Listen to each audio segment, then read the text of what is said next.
In logistics, we know the parcel integrators that can get our shipment from across the globe within 24 hours with a seamless customer experience. In the ocean freight value chain with 15, 20 stakeholders, that customer experience has never been achieved. Therefore, there is merit in thinking across boundaries of archetypes of companies and stakeholders, and therefore I see more exploration. But I don't think neither the startups nor the tech companies nor the incumbents have fully figured it out how to make it work in the ecosystem, because with kind of many players collaborating, it takes skill to connect and collaborate across the ecosystem, and especially in the IT interfaces, APIs, etc. The additional quality that's required that is not abundant is to solve partnerships again. You need to be equally fast to say it's not working with you, I'm stopping this collaboration. And there we have always seen difficulty and time lags because no one wants to admit that they have to divorce. Launch sequence activated.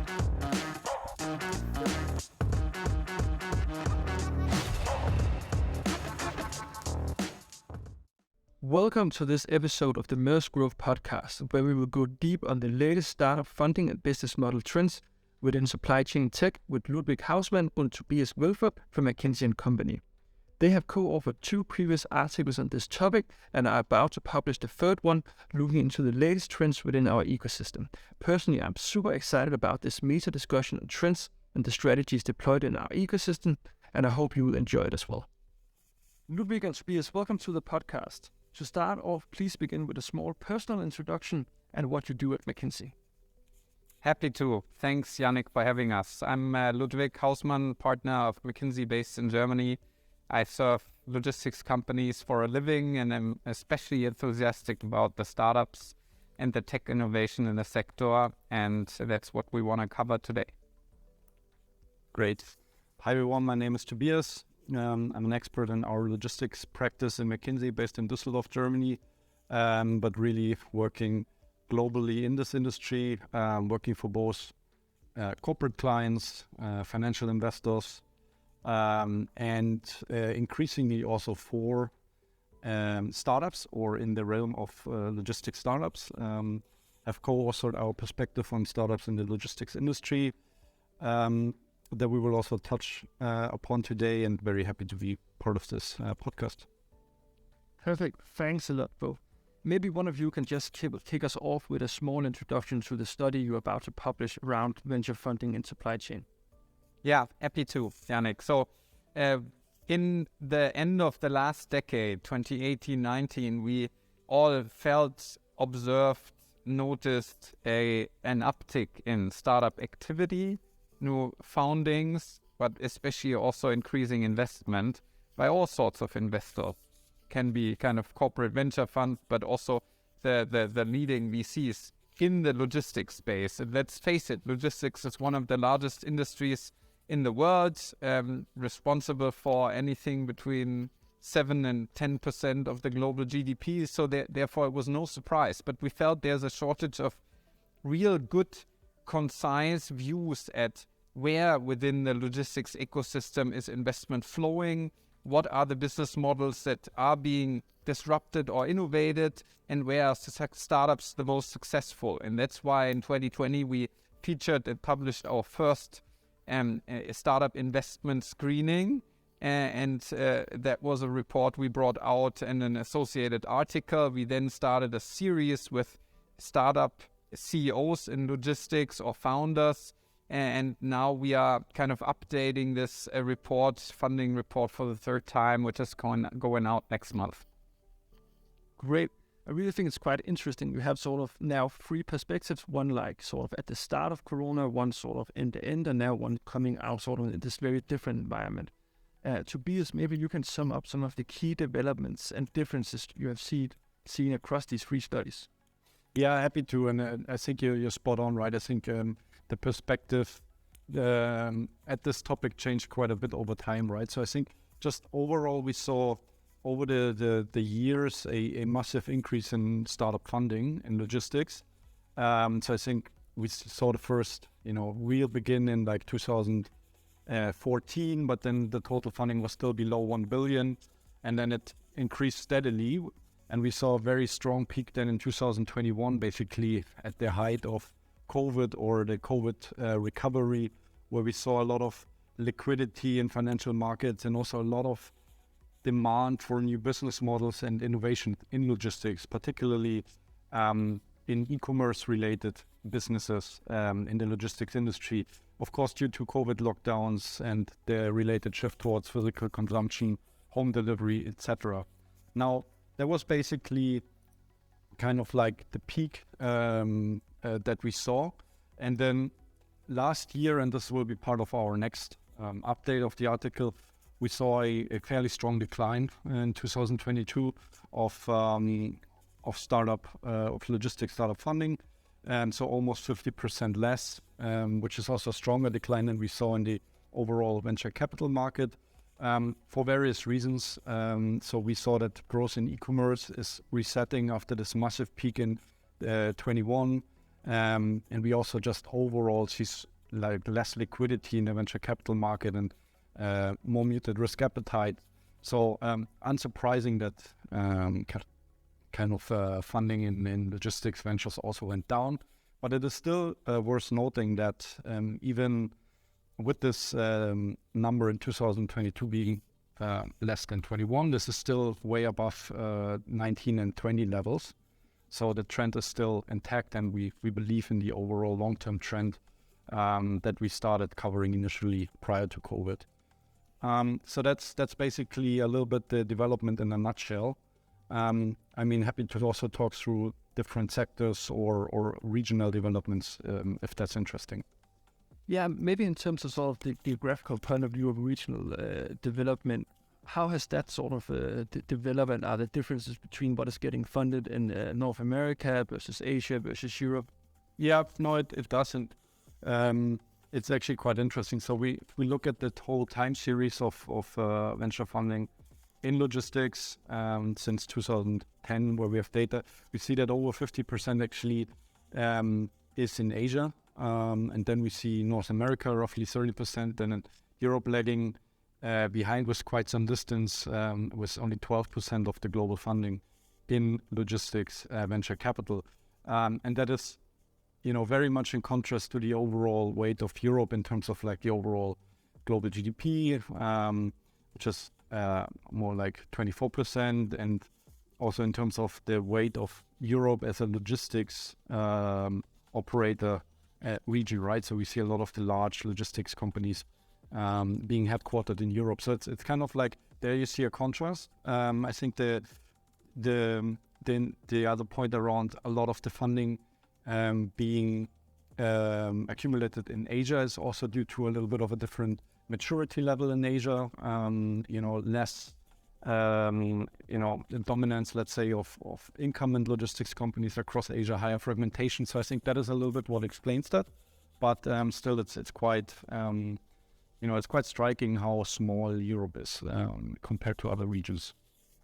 Yeah, and one of the reasons for that, in our view, is also startups come in with a tech-first approach to things, need a scalable opportunity, and with their tech often approach certain kind of countries as markets because of same regulation, business habits, language, etc. In Asia, you have China and India as these huge markets that have also attracted the majority. The US and Canada are very homogeneous markets. In Europe, you have heterogeneous kind of structures and approaches to sourcing logistics needs. And that's kind of part of the reason.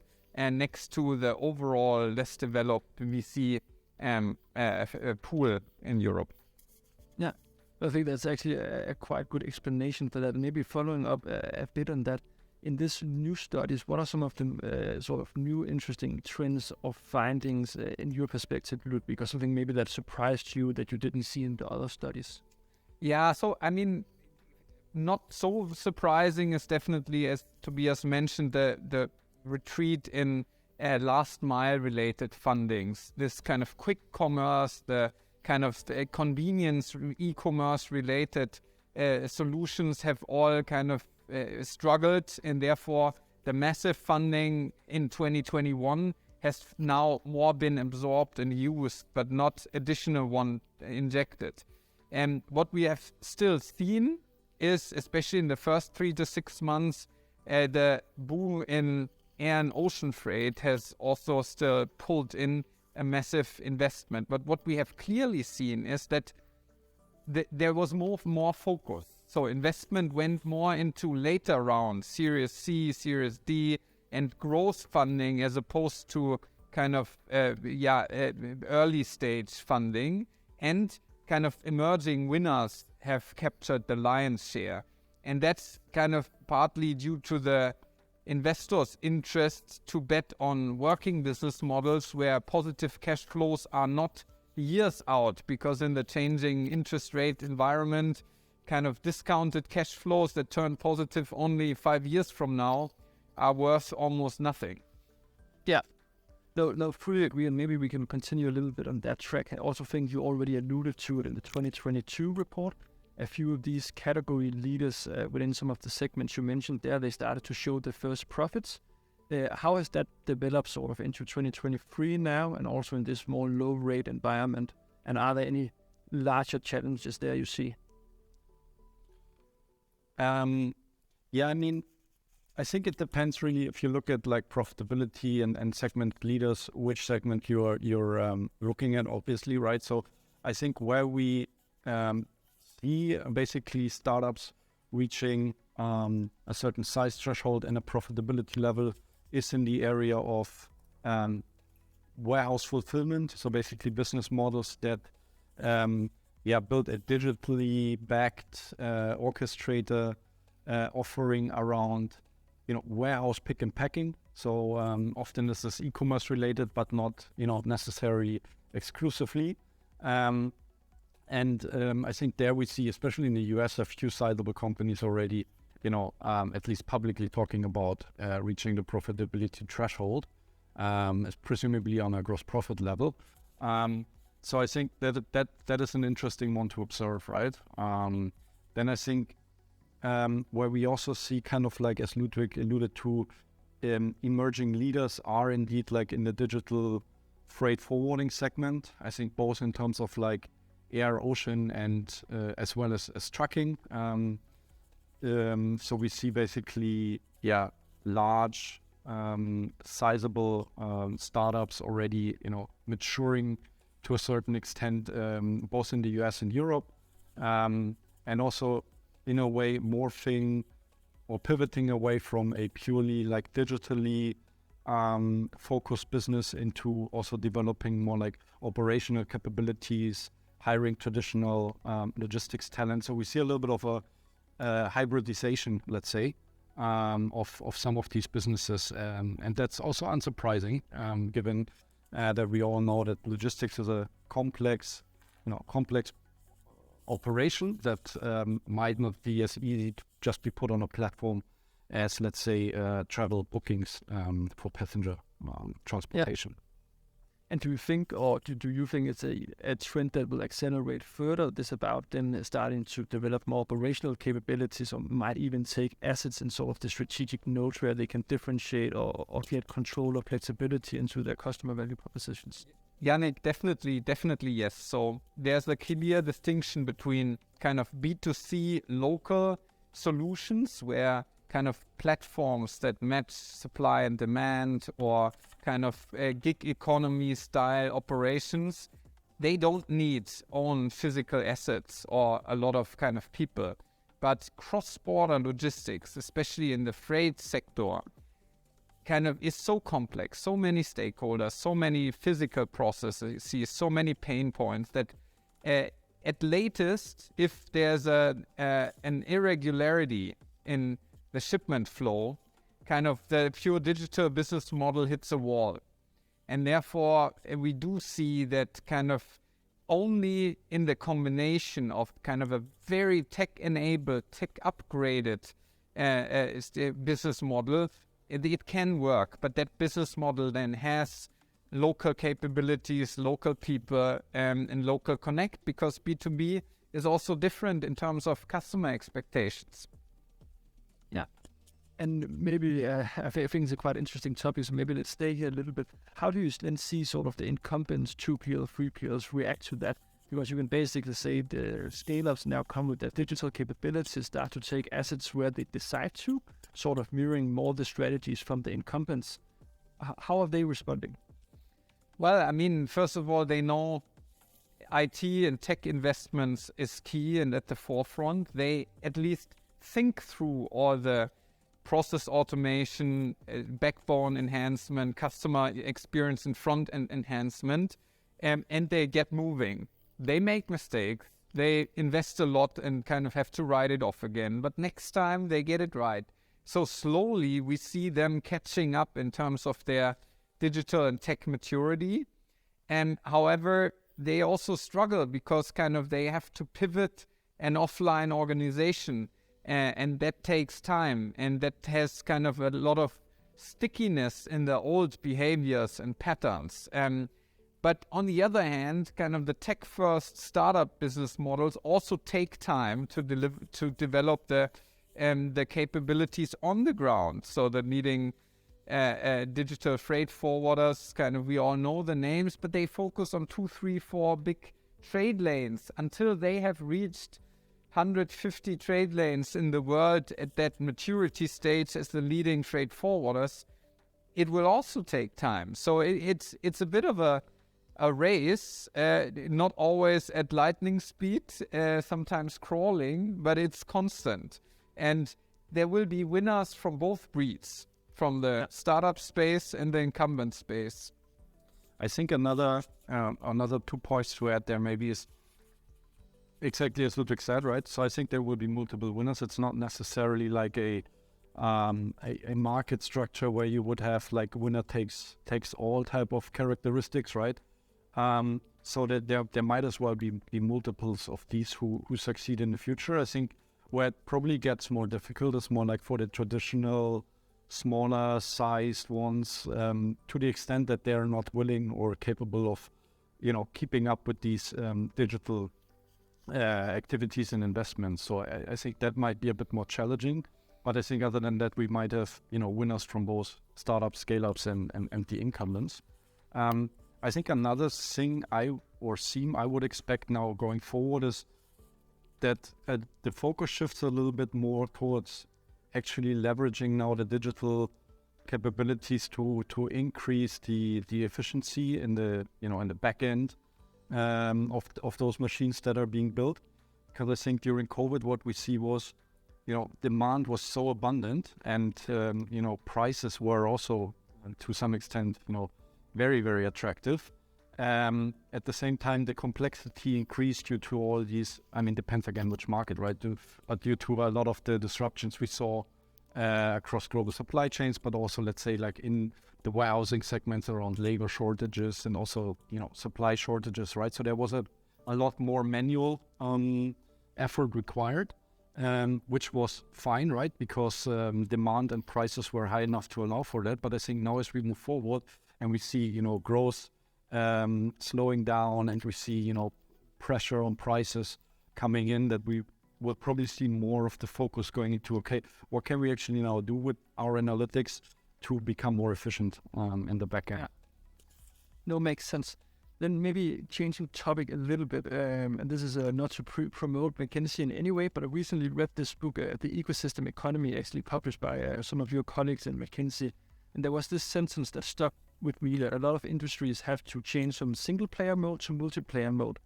And in a supply chain context, I think there's a lot of single player strategies, particularly for the incumbents, and we haven't really explored as an industry sort of collaborating across incumbents to scale-ups and so on. How do you think about that? Do you also see that as a sort of untapped opportunity, or?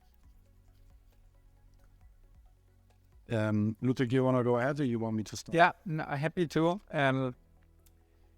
It is, the ecosystem word is a very fuzzy word. Everyone understands something different in it, but I do believe that we see where integration happens, there's seamlessness. So in logistics, we know the parcel integrators that kind of can get our shipment from across the globe within 24 hours with a seamless customer experience. In the ocean freight value chain with 15, 20 stakeholders, that customer experience has never been achieved. Therefore, there is a merit in thinking across boundaries of archetypes of companies and stakeholders, and therefore I see more exploration.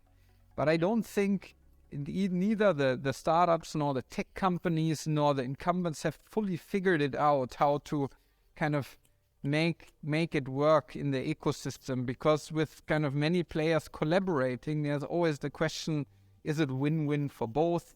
Is the benefit distributed fairly?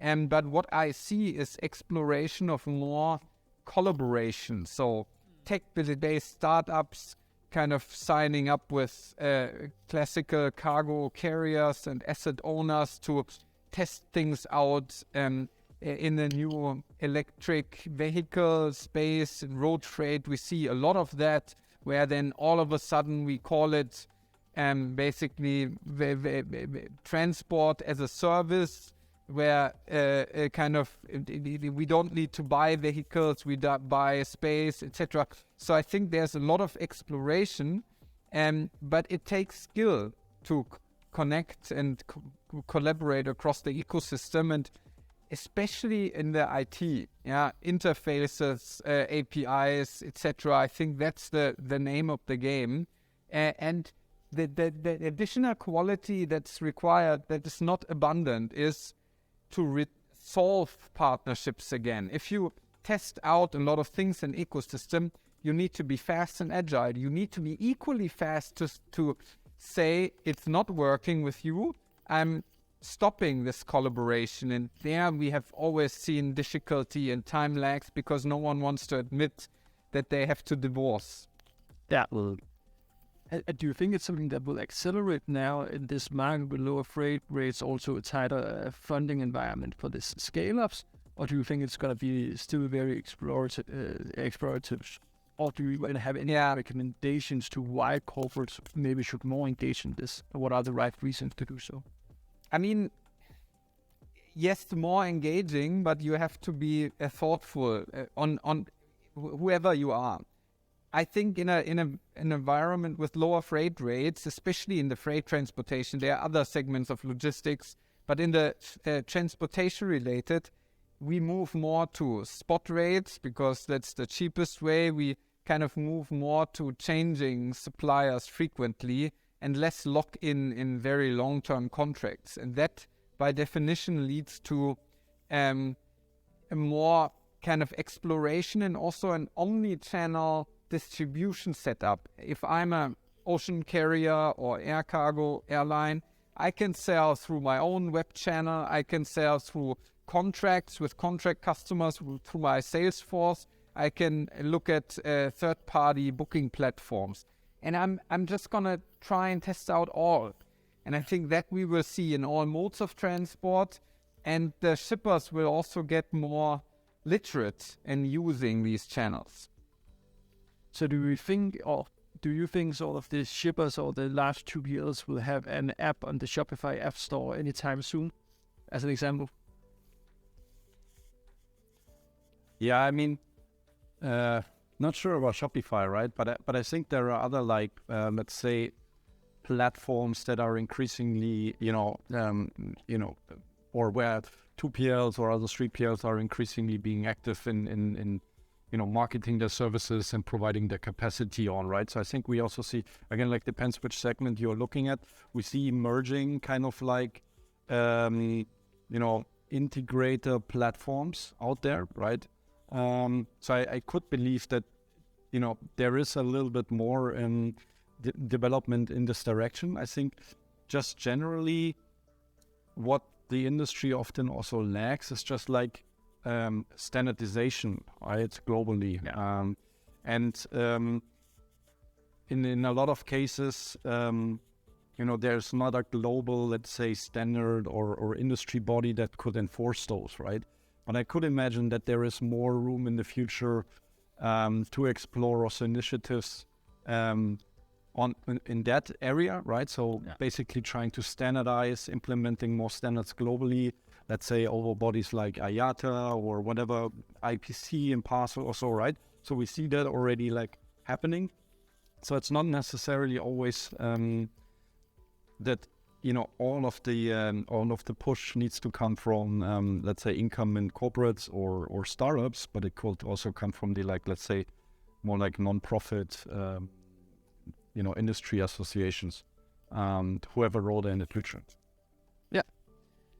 Maybe going a bit back sort of to the macroeconomic market, I guess it's no secret that it's a much tighter funding market. Also, think you alluded to it, Tobias.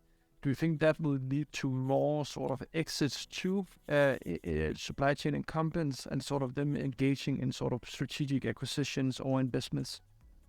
I definitely see that. Because the PE and venture capital side is a bit tighter. The cash situation and balance of incumbent logistics companies is at a record level. They used the period of over-earning, if you will, in the last 2 years to clean the balance sheets, repay debt, but also keep a war chest for investments. And now they will be cautious going forward. But if they see opportunities to speed up their own tech upgrade and digitalization, they will do this.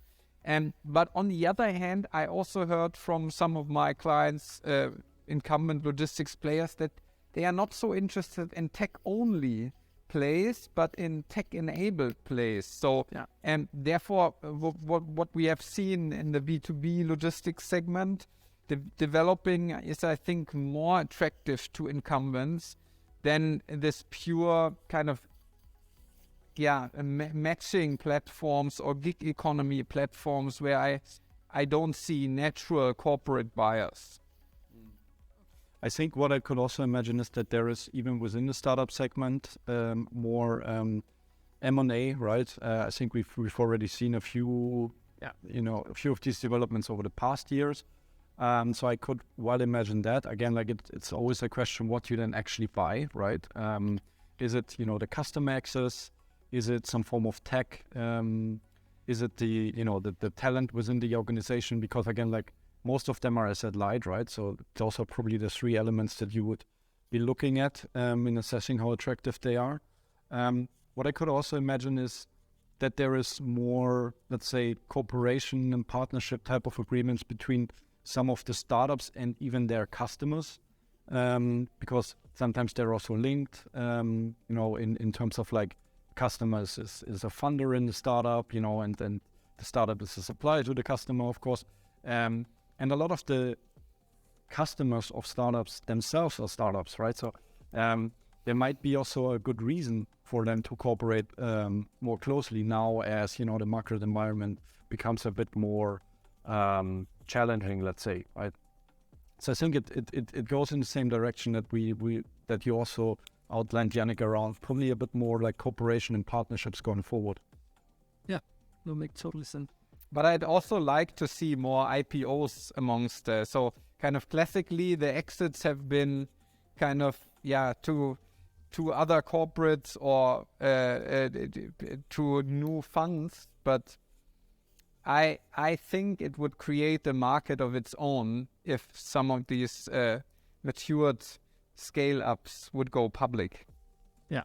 Mm. And of course, it would be interesting when the IPO market is back to support that and they have the underlying profitability. Yeah. There's one sort of set of new actors within supply chain we haven't really talked about, but where I would like to get your view.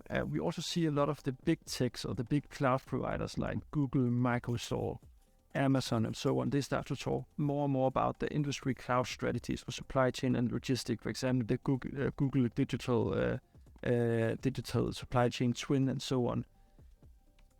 Do you have any perspectives on sort of why they're moving into supply chain and sort of what you think the impact would be towards our industry?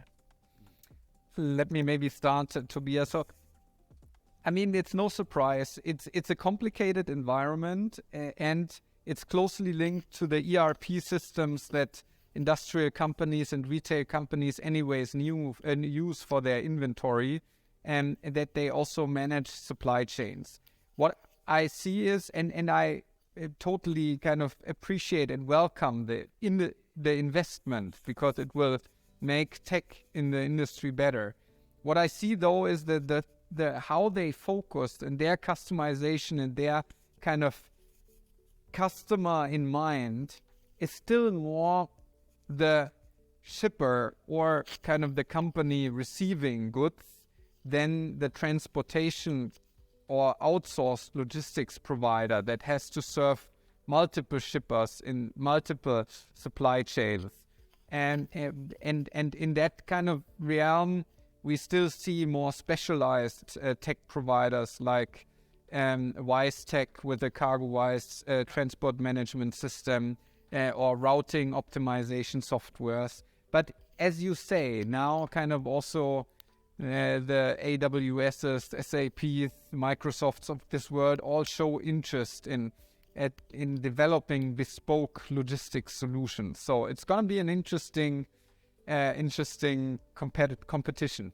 Yeah, and I think, just to add on, I think the rationale is from what I see, is probably clear. It's around this like just sheer large market size in logistics, right? Ludwig mentioned it, 17 to 10% of GDP or so. So it's huge. Plus they have the existing tech capabilities, right? And sometimes even, in-house logistics capabilities, such as in the case of Amazon. Plus, just some entrepreneurial, let's say, opportunistic efforts around, let's say, Amazon also now opening up some of their capabilities and capacities to third parties, right? But I think for the logistics industry overall, it is also an opportunity to engage with these players, maybe earlier on, right? And basically, again, like explore partnership opportunities and jointly develop something with them to avoid, a similar, let's say, development as in the case with Amazon, who then basically built everything themselves, due partly to a lack of, suitable offering at scale to the extent that they were looking for, right? So I think could be, it could be a lens to look at that and say like, okay, how can we do it differently this time? Yeah, no, makes sense. One of the reflections I personally have is like they all have their different sort of superpower. Google has a Google Map. Could you imagine anyone doing a last mile route optimization better than them? Amazon, of course, have their full-fledged capability or logistic capabilities, and Microsoft have their existing relationships with 85% of all enterprises. Are there any of them you think would be particularly successful, or do they all have sort of the opportunity? Well, it's hard to kind of call out winners already now. The race has just begun. Also, as Mckinsey, we obviously want to stay kind of neutral and not promote one single player. But I think all you mentioned, and then also kind of SAP and Oracle, given their strong ERP business-to-business software, all I think will have a play. All will kind of generate certain market share in different segments, as you say. Yeah, I just wonder if again, like, the end state of this game is one where you have, I don't know, one player who has like this holistic solution that works, globally for all logistics segments. Most likely not, right? Just by the sheer fragmentation and the nature of freight, which is very different to what, some of these tech players have built in the more like consumer or, let's say, tech-focused B2B segments that they were active in, right? Where they were able to basically integrate all of these elements and build a holistic solution. So I think there will be probably a few like more very niche, global, let's say, applicable solutions out there. Like Ludwig already mentioned, CargoWise has been established itself as one, right? And then, you could maybe think of, and last mile route optimization solution globally and other singular use cases. But to have this one holistic, let's say, global supply chain platform, likely very difficult, right? Yeah, well, makes sense.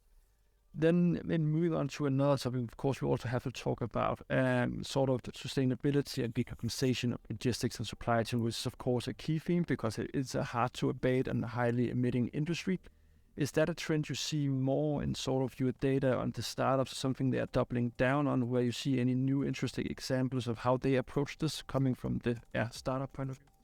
Yeah, maybe I just quickly outline what we see in the data, and then maybe Ludwig, you pile on with the more like general perspective on sustainability. But if we just look at, the startups that, and we did this in our analysis, that, promote a certain sustainability offering or a ESG element in their business model, you actually see a steady increase in the funding, right? So despite the drop in 2022, you saw an increase in this number. Of course, it's like at this stage very hard to, gauge in how far, this is really tangible, right? But it goes to highlight that it has been clearly discovered as a key theme from startups to focus on, and we rarely see any, new startup now that doesn't have any focus on it, right?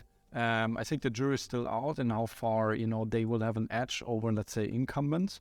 But it's definitely an interesting trend to see. And I don't know, Ludwig, if you have any other thoughts there on ESG and sustainability.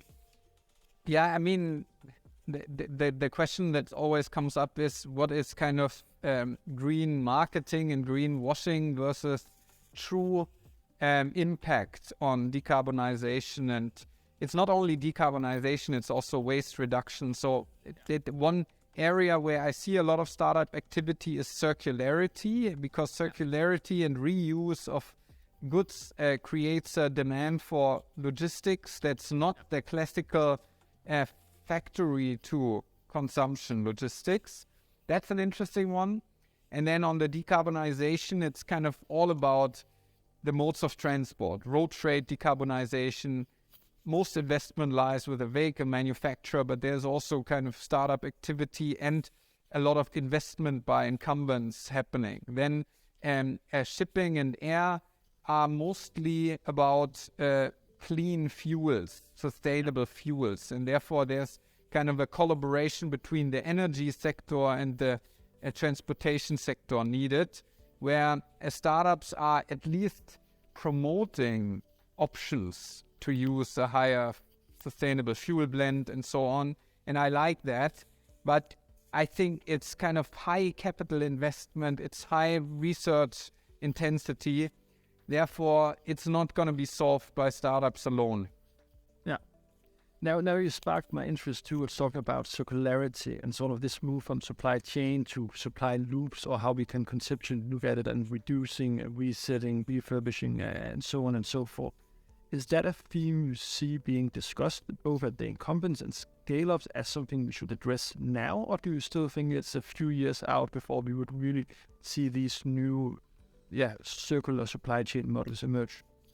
I think for the logistics players, it's a now thing, because within themselves, but also kind of for their customers, for them, there's very little downside, because the logistics demand will still be there and as high as previously. For the big shippers and the customers of the logistics players, this is much more a fundamental strategic question. Can they earn money only with virgin materials and first-hand products, or also second-hand products or reused materials? They have to kind of confront themselves there, but there's also cannibalization to be expected, and therefore they are not kind of as fast as many would like. But kind of there will be players that push the boundaries here, and others have to follow fast or be left out.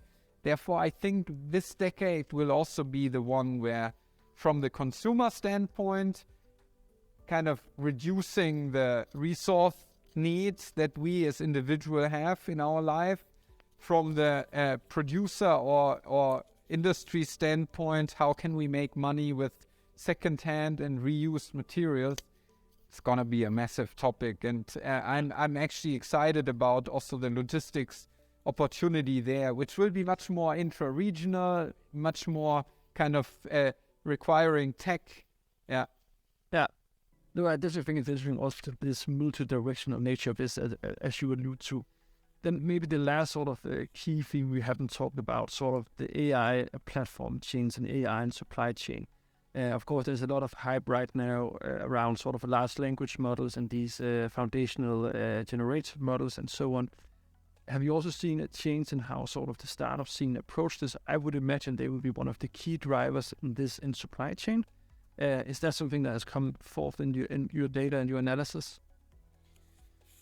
I think in terms of data, we don't have a clear, let's say, filter to look at that. But I think generally, more like from a qualitative point of view, I think it is kind of like, it is increasingly addressed by them. But then again, like more like in, let's say, singular use cases, right? And let's say in customer interactions, right? For example, you see that increasingly deployed. But I think it's not just the startups. I think a lot of the incumbents look at this topic as well, and not just since recently, but already for a few years. But I think this is really an opportunity again, like to bring greater efficiency and precision into some of the back-end operation processes. So it might not be always very visible to us, right? Who, I don't know, either receive a package or whatever, manage a pallet or, see trucks driving around, right? So it might be more in the back end. But I think it's just one of these, like tech backbones that can be leveraged as part of this whole like operational efficiency theme in logistics. So I think that would be my take on it. Anything to add, Ludwig, or? I would kind of lie if I would say that we have figured out what AI and also ChatGPT means for logistics. But there's obviously a lot one can think about is basically kind of in the go-to-market and commercial channel for logistics services as much as in especially error resolution and kind of irregularity support. But it's also, as we said, logistics, especially cross-border logistics, is at the most complex end of the spectrum. Many languages, many regulations, many technologies, many stakeholders. If kind of and technology often works if all links in the chain are literate in it, and therefore, it's also not easy to overcome all these hurdles quickly. Yeah, I think it's again like a little bit. If you look back a few years when everyone was talking about the Expedia of freight and like Uber for something, there are always these hype phases, right? And now it's around AI. It's not necessarily all new, right? So that's again why I think like it has been looked at. It will be deployed to some extent, but it won't again like probably flip over the market from one day to another. The hype also might fade out a little bit in a few months again, right? Not discounting the opportunity, of course, but a little bit putting it into perspective. Yeah. For the last part of this podcast, I wanted to move to a few very short questions in sort of in a rapid fire section. Is that okay with you? Yeah. Then the first one, if you had to leave McKinsey today to actually start a startup within supply chain, what would you do? Very tough question, of course. But I think the area like in supply chain a lot is it's a special, it's a cross-border e-commerce. I see a lot, to be developed still in that market. That doesn't mean, I will do what you imply, but I think that's the most exciting one I see at the moment. Yeah. Ludwig? A price comparison in air and ocean freight real time. Yeah, clear. Visibility was probably the buzzword in supply chain of 2022. My view is that resilience is probably one in 2023. What do you think is the one or most important concept in 2023, and what might be the one in 2024 we will talk about? I would say kind of the combination of visibility and resilience is decision support. I want decision support as a shipper or logistics company. I think that's the word for this year. Next year, Toby, what's your sense? So I was thinking about reality or new reality, right? So we come from like massive hype 2021 now to like everyone is super bearish. The reality might just be in between that, right? And I think that might be the theme we face in, let's say, 2023 onwards. Let's say more stickier, higher interest rates for longer, requiring a bit more robust cash flows, and you know some of the themes in 2021 maybe fading out and others starting in a new reality. Yeah. If you could change one thing in the current sort of supply chain tech ecosystem that could make our overall industry transformation move faster, what would it be? Or improve one thing for that sake? Customs clearance. Because it's very difficult and different amongst the 200 countries in the world, and it's a bottleneck on standardization and speed in cross-border logistics. Yeah, mine would have been standardization, but I mean, that's very similar in a way, right? So standards in all sorts of areas, customs, I don't know, parcel dimensions, right? You can think of numerous. So just in a more progress on that front would be my wish. Yeah. Then maybe as the last question, could I ask you, Ludwig, sort of to synthesize your key takeaways from this conversation that you think is particularly relevant for either sort of scale-up leaders or incumbent supply chain leaders? Well, yeah, thank you, Jannik. I think cutting through the complexity of logistics technology and innovation and what the role of startups and incumbents and tech giants is, and also what works and what doesn't, what are the opportunities but also limitations of tech innovation, what else kind of is needed, and how would each kind of the archetypes, the startup founders, the CEOs of incumbent players, the tech CEOs have to act, position themselves and be decisive about. That's, I think, what we have covered at great detail, and hope you will find it interesting. I definitely did, and I think I could have asked 1,000 more questions, but thanks a lot for joining the podcast, and yeah. Thank you. And with that brings us to the end of an exciting episode of the Maersk Growth podcast. For us to keep developing, we would love to hear your feedback and suggestions for future episodes, so please feel free to reach out to us at growth@maersk.com or through LinkedIn. If you found this podcast valuable, please consider subscribing to it at your favorite podcast platform and leave us a review and rating. Thanks for listening, and until next time, keep exploring.